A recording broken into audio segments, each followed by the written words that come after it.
찬서리가 내리기 시작한 9월 말, 작은 불빛 하나에 의지해 산으로 향하는 발길이 이어진다.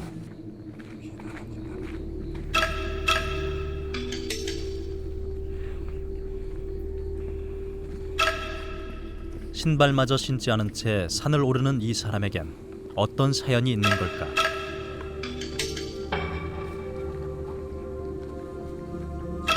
한 치 앞도 보이지 않는 늦은 밤, 단풍 구경에 나선 것도 아니요, 단순한 산행의 모습은 더더욱 아니다.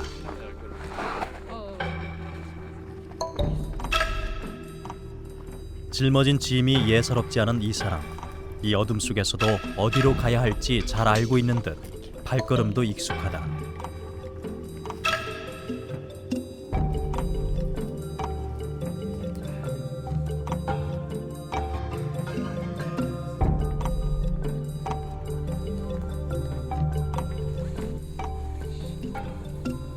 한 시간여 정도의 산행 뒤 자리 잡게 나선 사람들. 익숙한 솜씨로 자신만의 잠자리를 만들기 시작한다. 맨발로 산을 오른 40대 중반의 이 사람은 올해로 이 생활이 6년째다. 아내와 함께 산을 찾은 김광두 씨는 약 1년 전부터 산속에서 잠을 청하고 있다. 이들이 숲에서 찾고자 하는 건 과연 무엇일까?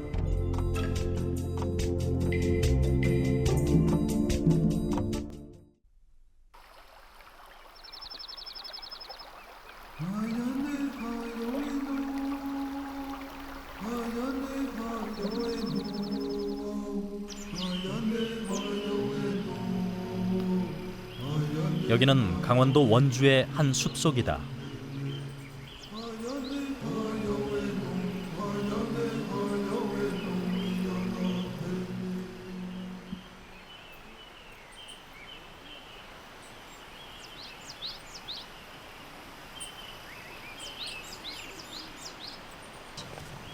울퉁불퉁한 흙길을 맨발로 걷는 아이의 모습이 꽤나 자연스럽다.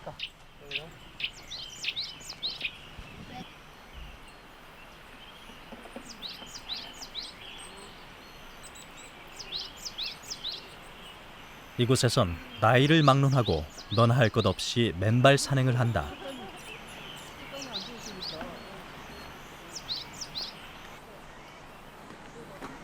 유독 혼자만 신발을 신은 노신사를 만났다. 원래 발이 좀 시원찮은데 그래도 이렇게 걸으면서 많이 익숙해졌어요. 맨발 산행길에 참여한 이들 모두는 나름대로 사연을 가지고 있다.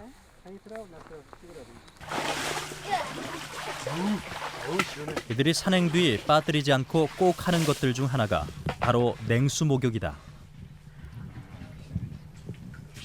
안에서 김이 막 무릉무릉하니까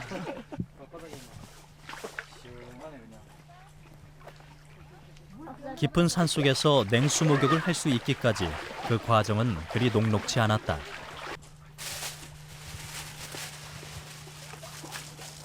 춥지 않으세요? 시원합니다. 췌장암이 너무 좀 크게 발전해가지고 간암 2006년 8월까지 됐죠. 2005년 췌장암 판정을 받은 김광두 씨. 꾸준한 항암 치료에도 불구하고 간까지 전이가 이루어졌다. 결국 지난해 3개월 시한부 선고를 받았다고 한다. 통증이 심해서 도무지 견딜 길이 없어서 병원에 한 일주일 정도 입원을 했었죠. 그 다음부터는 체력이 아주 급격히 다운되고 힘들어서 병가 내고 바로 이리 왔어요.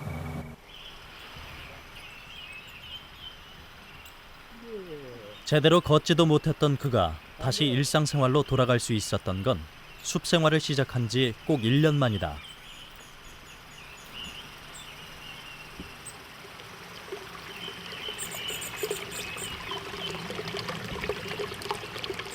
그 1년 동안 김광두 씨가 숲에서 발견한 것은 무엇이었을까?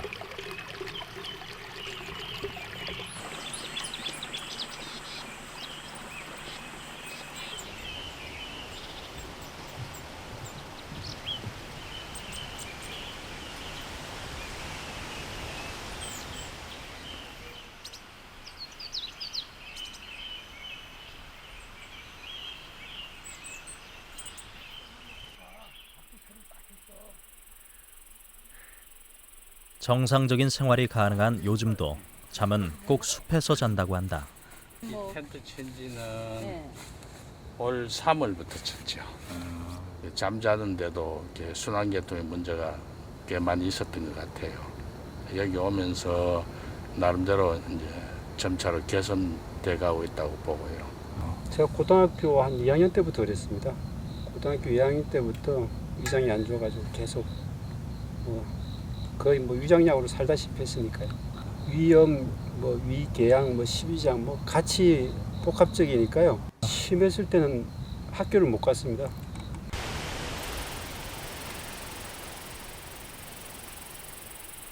무엇이 이들을 난방시설도 없는 숲에서 자야만 하게 한 것일까? 자갈에다가 그대로 그냥 놓고 위에서 내려오는 그거 뭐지 저 이슬 다 맞고 잤을 때가 덜 피곤한 것 같아요. 하늘 바로 쳐다보고 잘 때가. 첫날 여기 딱 누울 때, 야, 너무 여기가 좋다 그랬죠. 내가 쉬는 곳이구나. 세상에서 가장 절박한 순간, 지푸라기라도 잡는 심정으로 시작한 숲생활. 어느새 이들은 그 마력에 흠뻑 빠져버렸다. 잠을 자고 나면 왜 아침에 이렇게 몸이 찌뿌둥하고 별로 안 좋았는데, 근데 밖에서 잠자고 일어나면서부터는 아주 상쾌하고, 제가 이거 곡식하고 밖에서 잠자기 시작하고 나서 지금까지 약도 먹은 적이 없습니다. 어떤 약이든지. 한겨울이고 온도가 제가 가장 많이 내려갔던 데가 한 25도까지 내려간 데까지 또 잡았으니까요. 제일 추운 재작년 겨울에 1월 한소리 냈어요. 29일, 예. 1월 29일. 그러니까 그때는 아우 막 떨려가지고 야가 밤에 막 19도였으니까요. 아우 이런데 어떻게 잘까 너무 힘들더라고요. 그랬는데 이제 자면 잘수록 이게 바깥에 잘 수밖에 없다. 불을 이걸 껐을 때는요 상당히 여기가 밝게 보이거든요. 누워 있으면 나무 이파리 다 보이고 이러니까 그게 흔들리고 이럴 때는 바람 살랑살랑 불 때가 제일 기분 좋아요. 벌레 소리요. 저녁에는 잠자면서 온갖 벌레 소리도 다 듣고 자고요. 그리고 또 아침에 잠자고 일어나면 아주 새들이 아주 갖가지 소리로 노래를 부릅니다. 비 오면은 빗소리가 유난히 크게 들리고요. 여기 천막에 떨어진 빗소리, 바람 부는 소리. 숲을 수놓는 풀벌레 소리와 함께 이들은 잠든다.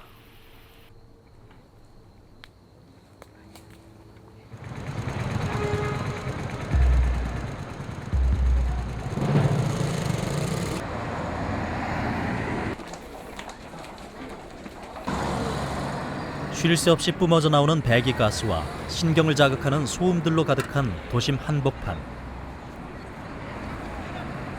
사람들은 어느새 이런 환경이 당연한 듯 익숙해져 버렸다.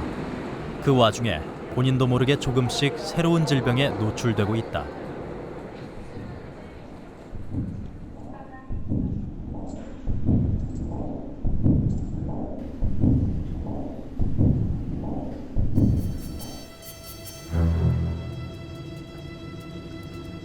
영국의 한 저명한 동물학자는 동물원의 동물들이 보이는 이상 행동이 대도시 사람들이 겪고 있는 질병과 유사함을 발견했다.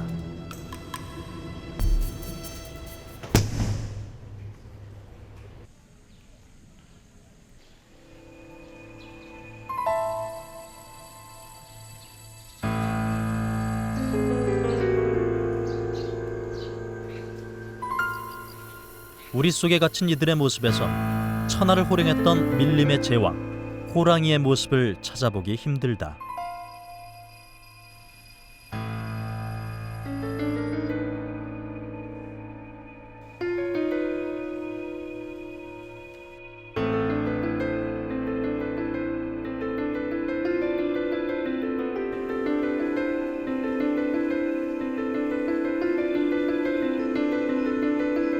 야생의 위험은 없어진 대신 이들은 지루함과 답답함을 견뎌내야 한다.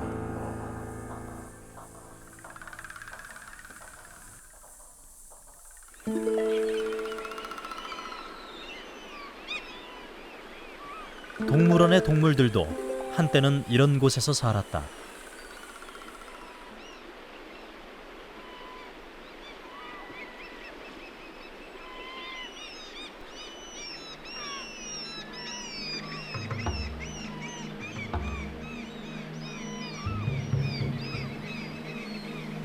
비록 주위에 예상치 못한 천적이 있다 하더라도 그들은 여기서 건강히 살았다.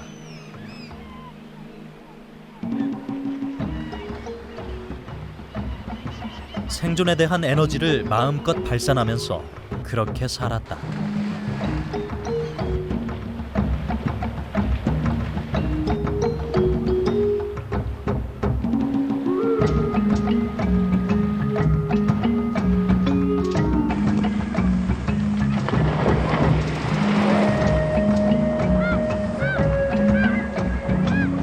야생의 동물들은 위암에 걸리는 일도 없고 고혈압으로 쓰러지는 일도 없다. 우울증이나 무기력증에 빠지는 일은 더더욱 없다.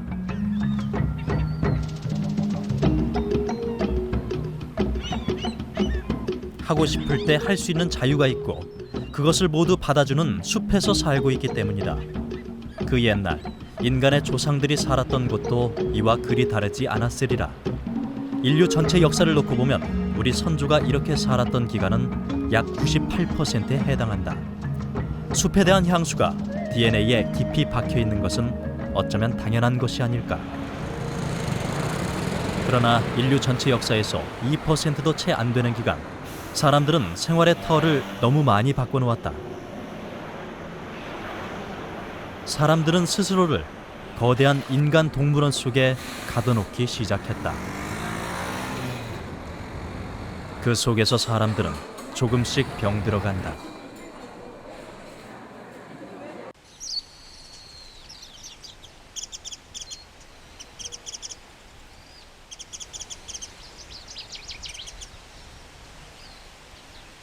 숨막히는 동물원을 벗어나 숲으로 향하는 사람이 있다. 신발을 벗어야 안이 시원하고 혈액순환이 잘 돼서 산소가 잘 들어가죠. 그러면 언덕배기 올라갈 때 힘도 안 들고 아주 좋습니다. 올해로 3년째 숲 생활을 하고 있는 박상희 씨. 잃어버린 고향을 온몸으로 느끼기 위해 신발도 벗어던졌다.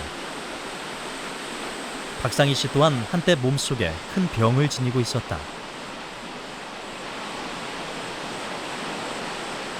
전립선 암으로 길어야 2년을 살기 힘들다는 진단을 받았다고 한다. 이러니 뭐 병이 안 날 수가 있나. 병 걸린 사람 있는 데 와서 치료를 받아야지. 암에 걸려가지고 말기암이라고 판정을 받았을 때 누구나가 그 상황이 되면 마찬가지지만 이제 처음에는 내가 세상을 잘못 살지도 않았는데 왜 나한테 이런 중병이 오나. 이게 분노, 또 그다음에 이제 체념, 또 그리고 나서는 이제 살 길이 있으면 살아보겠다. 그래서 그가 선택한 것이 바로 숲 생활이다. 숲에서 숙식이 가능하도록 아예 차까지 개조했다. 다른 사람이 그런 생활을 열심히 해서 놨다면 나라고 못할 거 없지 않느냐. 이런 생각에 그때서부터 산을 좋아하게 된 거예요. 아주 산에서 살자. 이렇게 해서 박상희 씨 내외는 지난 3년간 전국의 숲과 계곡 안 가본 곳이 없다고 한다.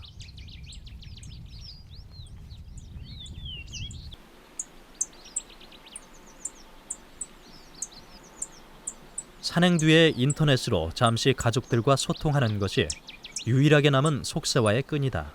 그래서 여기서 이제 이거 뭐 텔레비 보는 코드, 또 이제 핸드폰 뭐 충전하는 코드, 이게 불 켜는 거.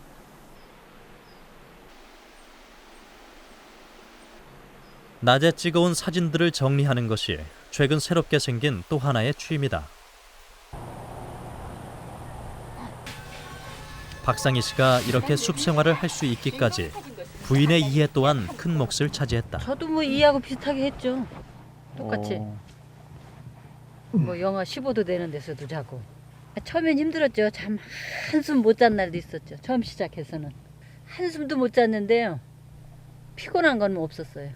남들은 이상하게 생각할지 모르지만 그냥 뭐 지금은 거부감 없이 그냥 열어놓고 자는 거 당연하게 생각하고 있어요. 오늘도 부부는 숲과 함께 잠든다.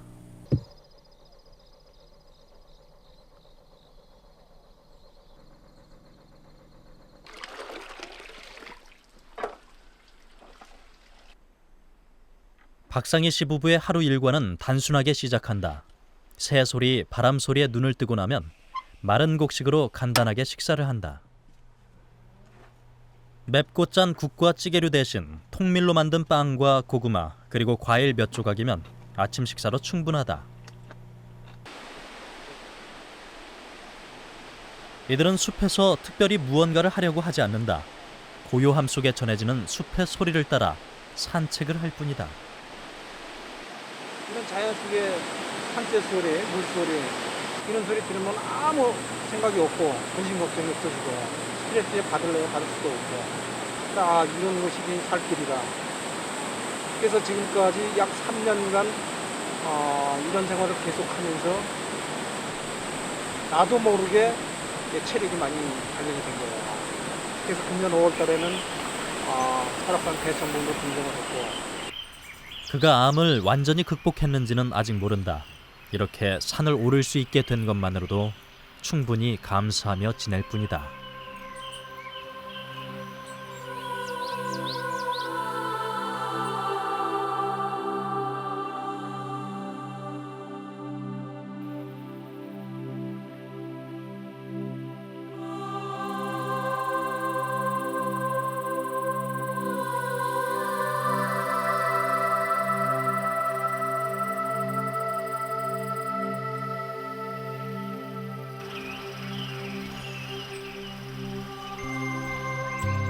초록의 소리가 가득한 숲은 찾는 사람들에게 항상 편안한 어머니의 뱃속과도 같다.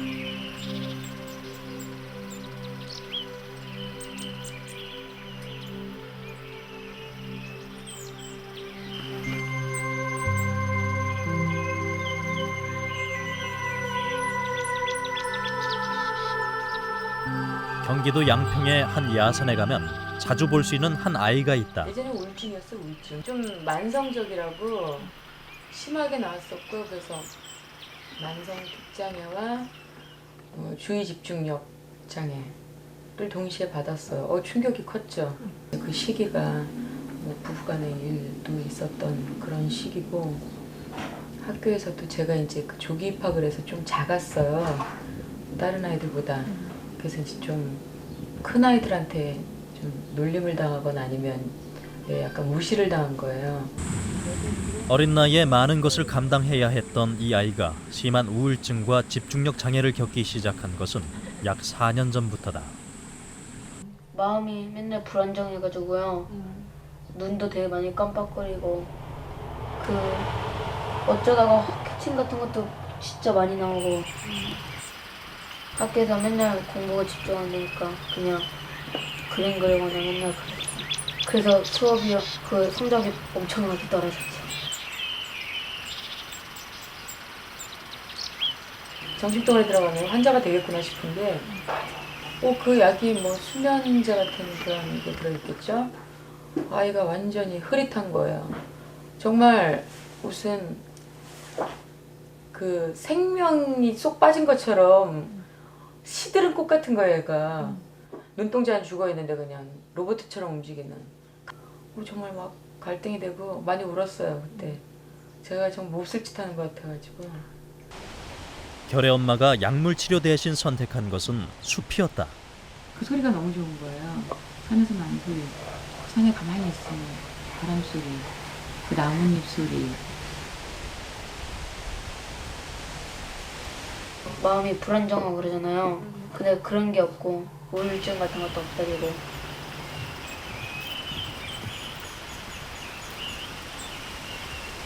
산에 뭐 한 두세 번만 가도 일단은 되게 좋아져요.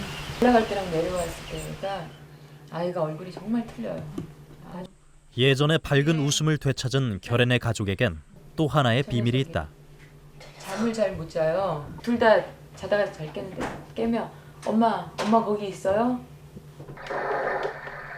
그러겠죠. 이건 무슨 소리야? 비 오는 거. 이거 아니면 방금 폭포 소리로. 잘 때 비 오는 소리 들으면 잠이 잘 와? 어때? 네, 그래서 이거 듣기 전에는 어땠는데? 새벽에 잘 깼어. 그 여름 밤 소리나 비 오는 소리나 물 흐르는 소리나 새소리, 콧소리 이런 거.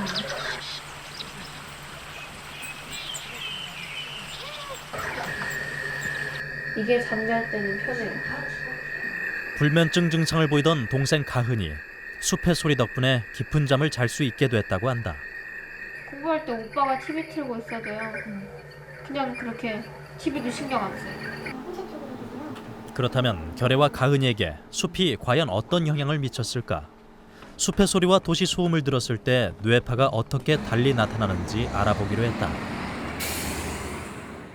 그 도시 소음을 들었을 때는 이 잡념과 관계되는 이런 스트레스, 긴장 에너지들이 상당히 많이 나타났었는데 이 자연의 소리를 들으면서 그 소음에 대한 이런 긴장, 스트레스 에너지가 이완이 되면서 뇌가 편안하게 바뀌어가는. 그렇다면 일반인의 경우는 어떨까? 흔히 접할 수 있는 도심지에서 충북대 신원섭 교수팀과 함께 비교 실험을 해보았다.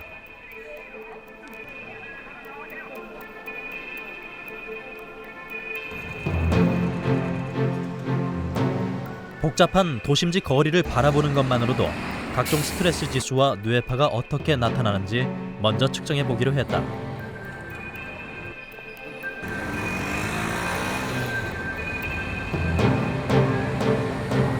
도시의 복잡한 경관을 보면서 우리 그 생리적인 변화가 이제 어떻게 되는가 하는 것들을 측정하기 위한 것이 오늘의 그 실험 목적이고요. 바로 다음, 같은 사람들이 숲으로 갔을 때는 어떻게 달라질까?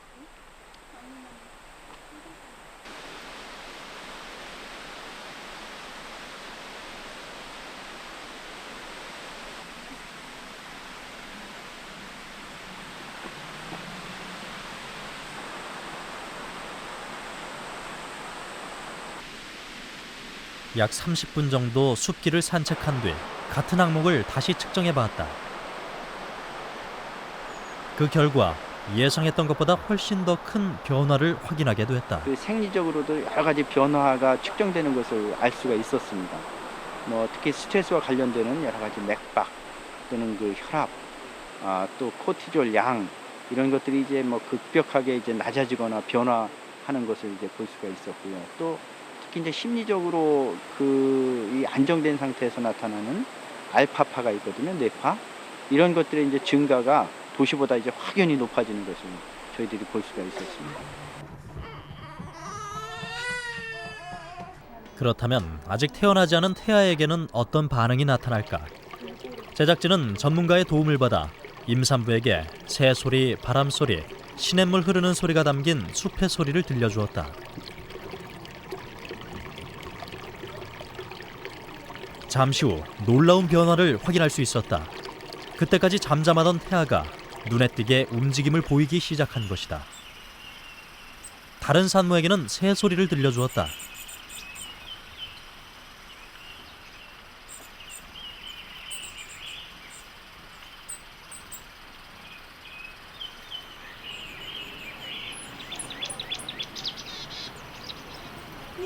기분이 좋은 듯 미소를 짓기까지 한다. 팔과 다리의 움직임 또한 활발해진다. 자연 환경에서 들리는 여러 가지 소리들은 상당한 의미가 있다고 봅니다.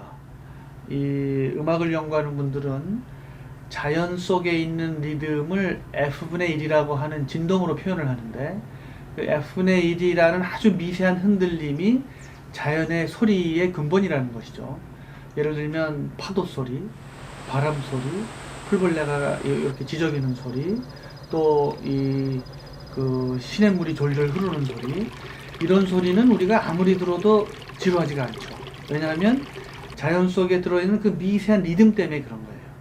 실제로 자연 속에 있는 리듬을 가지고 제가 그 아기들 임신 중에 엄마에게 들려준 다음에 아기들의 심박동을 가지고 연구해 본 적이 있어요. 그 결과는 아기의 심장의 성숙도를 빠르게 해준다라는 결론에 이르렀죠. 그 아기의 조직의 활성화를 일으켜서 보다 더 빨리 성숙하게 해주는 역할이 있습니다. 갓 태어난 신생아의 반응도 태아와 비슷하다. 시냇물 소리를 들려주자 아기의 울음이 금세 멎는다.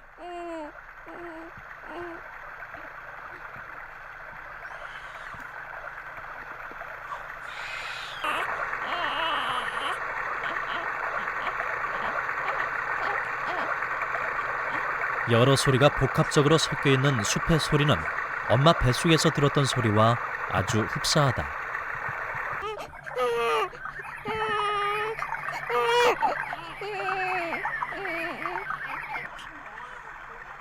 아이는 숲의 소리로 엄마를 느끼는 것이다.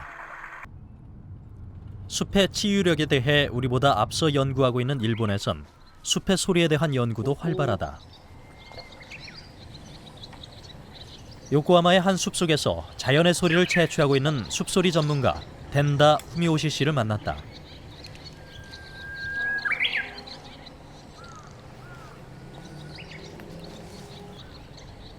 숲소리만을 전문적으로 녹음해 온 지 벌써 10여 년째. 그는 숲소리 고유의 미세한 흔들림에 치유의 비밀이 담겨 있다고 한다. ただこう周波を聞かせればいいっていうわけじゃないんですよ。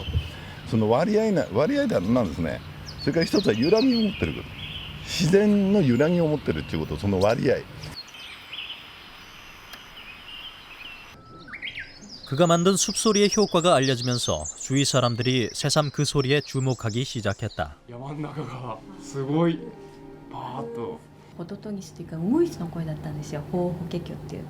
だけどそれが普通にただか表面的にホーホケキョじゃなくて、すごくこうね膨らみがあって、ただなんかアトピーとかちょっと肌荒れがあったんですけど、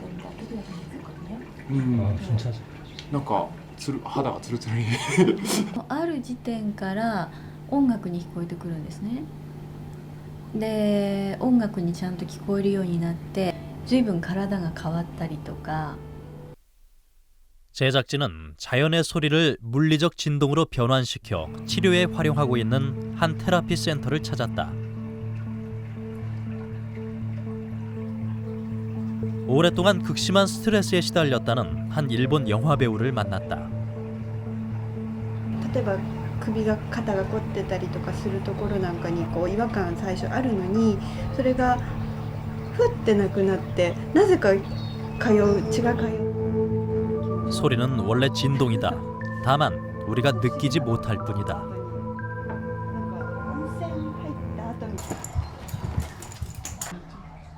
유기동물들을 주로 보호, 치료하고 있는 일본의 한 동물병원이다. 여기 동물들은 과거에 버려졌던 경험 때문에 조그만 변화에도 심각한 불안감과 공포감을 보인다.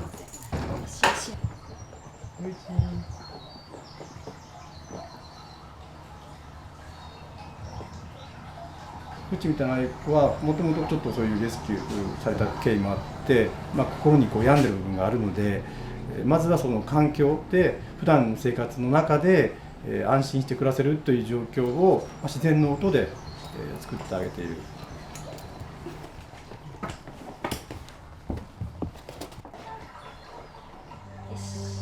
여기서도 숲의 진동이 힘을 발휘하고 있었다.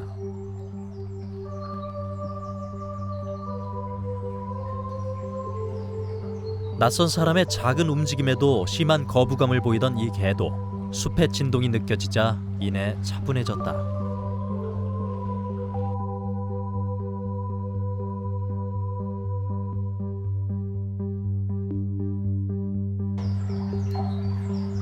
조금 전까지 불안해하던 모습은 온데간데 없다.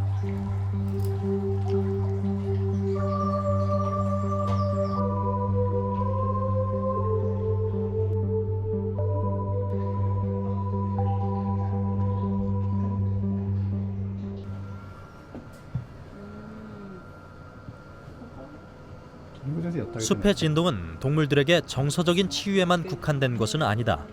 실제 중병을 앓고 있는 동물의 치료에도 이용되고 있었다.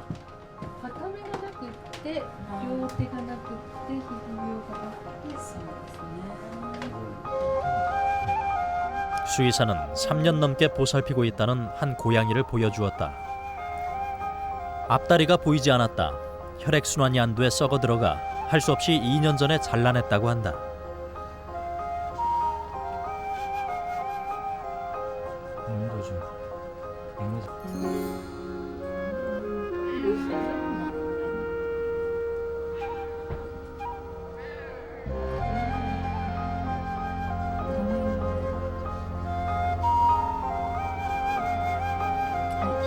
한쪽 눈은 아예 없고 다른 쪽 눈은 백내장에 걸렸다. 과연 이 고양이에게 어떤 일이 있었던 것일까? まず糖尿病を持っています。それから、エイズのウイルスが陽性であるために、もう8年ぐらいもうここに来てから経ちますので。 다리가 잘려나간 것도 실명된 것도 결국 에이즈 이후 찾아온 당뇨 합병증 때문이었다. 에이즈에 감염된 대부분의 고양이가 4, 5년 안에 죽는 것과 달리 이 고양이는 아직 살아있다.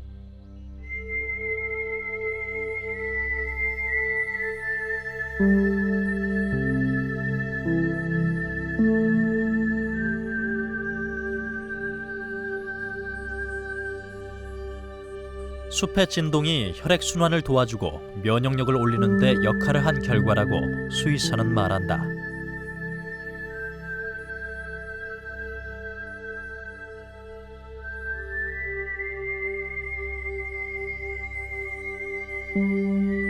마치 신생아가 시냇물 소리를 듣고 울음을 그치듯 그렇게 고양이는 잠에 빠져들었다.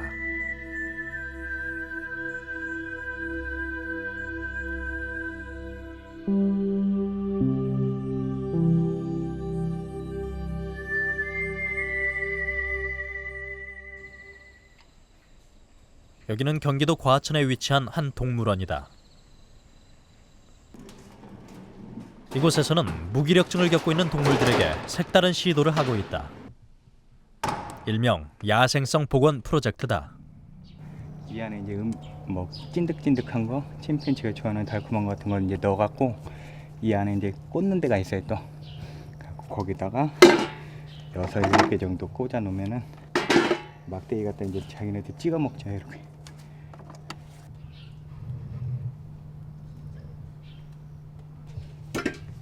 야생의 침팬지는 나뭇가지를 이용해 굴 속에 있는 개미를 즐겨 빼먹지만 여기서는 개미 대신 꿀이다. 감지를 지금 시킬 수 있게 몇 개씩 이렇게 꽂아놓은 데다 꽂아놔야 돼. 그런데 해놓으면은 이렇게 하면은 이제 딸려 나오잖아요 이렇게. 그죠?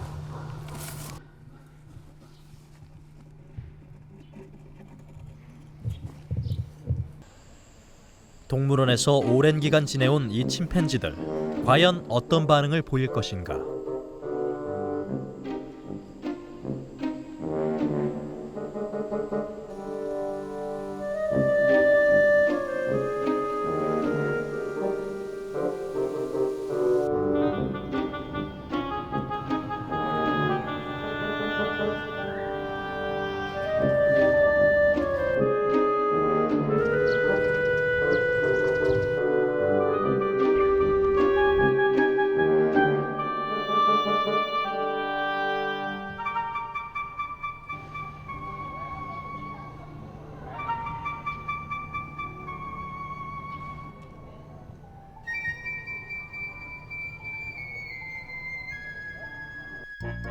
그저 주는 것만 가만히 앉아서 받아먹던 그들이었다. 야생성을 완전히 잃어버린 것 같지는 않다.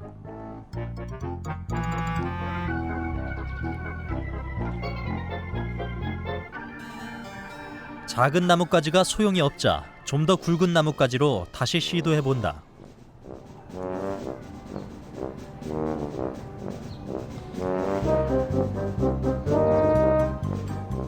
무기력해 보이던 이들에게도 희망이 보인다.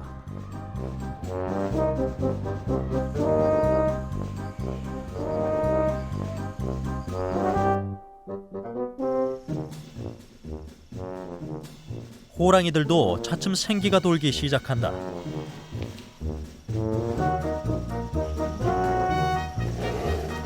이들이 비록 야생으로 완전히 되돌아갈 수는 없다 하더라도 이것만으로도 큰 변화다.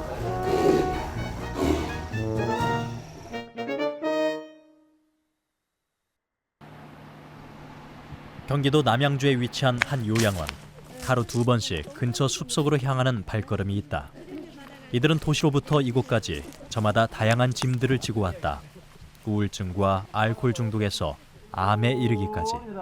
반대로 비틀어 봅니다. 최대한 비틀어 보세요. 입을 통해서 천천히 내뱉습니다. 여기서 그들은 그 짐을 훌훌 털어내려 한다. 오랜 난소암 투병 중인 이 여인도 털어낼 짐의 무게가 꽤 무거운 이들 중 한 사람이다. 항암을 15개월 이상 하다 보니까 걷지도 못하고 그다음에 뭐 먹지도 못했고 그다음에 이제 복수가 타다 보니까 호흡도 하기 힘들었고 35까지 정상인데 정상을 넘어섰죠. 그 다음에는 190위까지 올라갔거든요.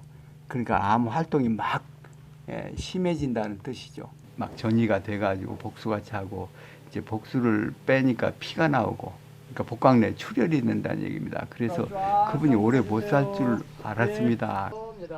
그러나 예상은 빗나갔다. 자, 뒷다리 쫙 뻗어주시고요. 처음에는 이렇게 무릎에 아대를 다 하고 짝대기를 짚고 기다시피 해가지고 500m를 한 2시간 반 만에 왔던 것 같아요. 그런데 지금은 5km 걷는 게 한 40분 만에 그럴 수 있으니까. 6월에 56.6이었는데 6년 7월 달에 27.4로 내려가고 여기는 20.4로 내려가고 8월 달에 그래서 계속적으로 치료되는 것이 객관적으로 지금 입증이 되어 온 거. 그녀를 짓눌렀던 그 짐이 조금은 가벼워진 듯하다. 그러자 그동안 느껴보지 못했던 것들이 차츰 그녀에게로 다가왔다. 그런 걸 느끼지 못했는데 이게 하면서 진짜 많이 느꼈었어요.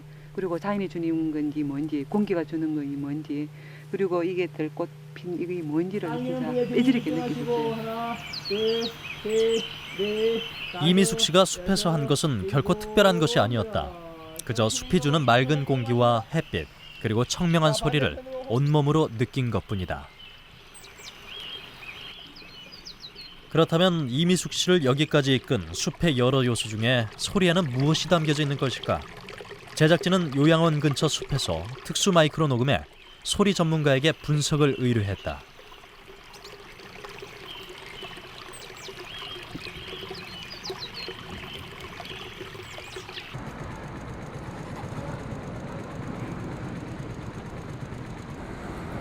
숲의 소리는 도시의 소음과 과연 무엇이 다른 것일까?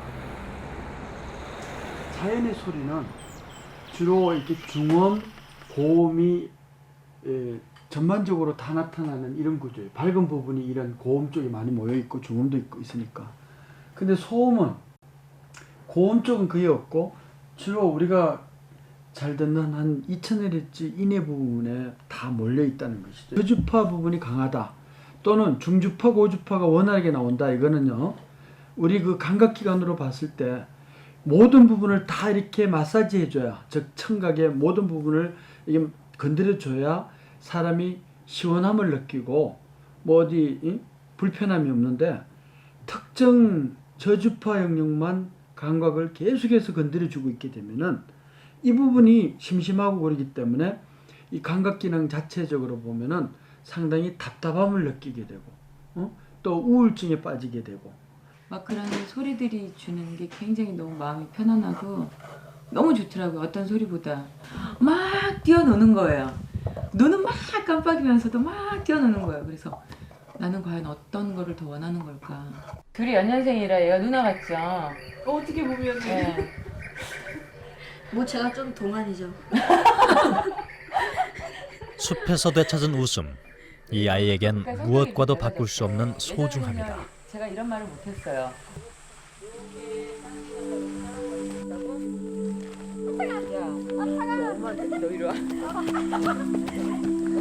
우리가 잊고 지냈던 어머니 뱃속의 편안함과 태고적 야생 생활 때부터 전해온 기운을 만날 수 있는 곳, 바로 숲이다.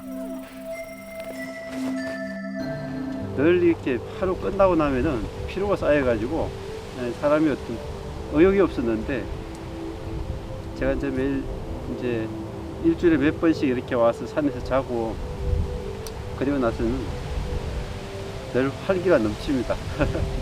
그래서 일단 생활 자체가 즐겁고, 사람들이 도시에서 어떤 무거운 짐을 지고 와도 다 받아주는 곳, 아직 우리 곁에 있다. 그렇죠. 그것들이 면역력을 증강시키는데 일조를 하는 것이죠. 청각적으로 새소리와 물소리를 들을 때 화장을 보면은 인체 리듬이 자연의 그 소리 그런 것과 잘 사이클이 맞아서 자동차 소음이나 공장 소음보다는 훨씬 우리 몸에 맞기 때문에 면역력을 증강시키고 심리적인 안정을 주고. 특별한 방법도 필요치 않다. 큰 돈을 지불하지 않아도 된다.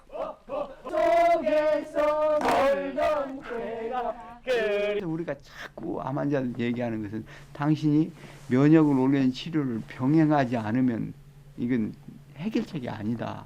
그리고 여기 온 분들은 그걸 병행하니까 면역이 올라가니까 이제 저렇게 잘 견디면서 암이 없어지는 안에서도 가지고도 그냥 하는 것입니다. 박상희 씨는 오늘도 숲에서 그의 짐을 조금씩 풀어놓는다.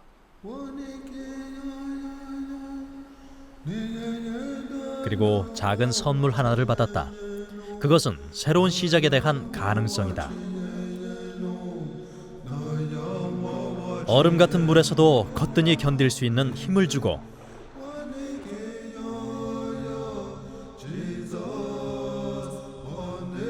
햇살의 따스함을 뼛속 깊이 느끼게 해주는 것, 바로 숲의 마력이다.